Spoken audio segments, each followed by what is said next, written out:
ગુજરાતમાં બીજેપીના રાષ્ટ્રીય અધ્યક્ષ જેપી નડ્ડા એક કાર્યક્રમમાં ભાષણ આપી રહ્યા હતા. એ દરમિયાન એક સુરક્ષાકર્મી અચાનક જ બેભાન થઈને ઢળી પડ્યો હતો.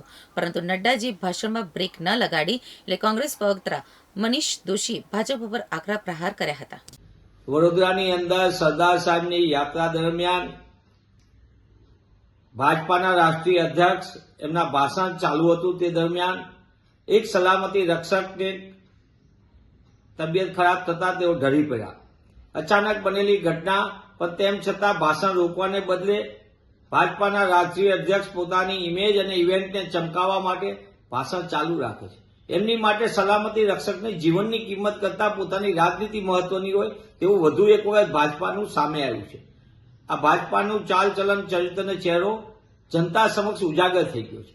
એક તરફ રાહુલ ગાંધી કે જેઓ પોતાની સાથેના કર્મચારી, કાર્યકર્તા કે કોઈ સલામતી રક્ષકને કોઈ પણ પ્રકારની તકલીફ થાય તો સૌથી પહેલા એના ખબર અંતર પૂછે, એની સાથે વાતચીત કરે, પ્રેમ અને મોહબ્બતથી એમની સાથે વાત કરે.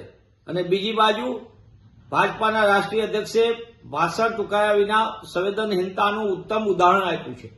આ ભાજપા માટે નવી વાત નથી, પણ આ વાતથી એટલું તો નક્કી થઈ જાય છે કે ભાજપા માટે જે રીતની ઘટનાક્રમ સામે આવ્યો છે એ ઘણો શરમજનક ઘટના છે. હું આપના માધ્યમથી માંગ કરું છું કે જાહેર જીવનની અંદર સમજદારી, સંવેદનતા એ આવશ્યક હોય છે, પણ દુઃખ સાથે તે ઉપર ભાજપાના રાષ્ટ્રીય અધ્યક્ષ અને શીર્ષસ્થ નેતૃત્વ માટે સંવેદનાહીનતા અને બિનજવાબદારીનું વધુ એક ઉદાહરણ આપણી સામે આવ્યું છે. આ ઘણી દુઃખ અને ચિંતાનો વિષય છે.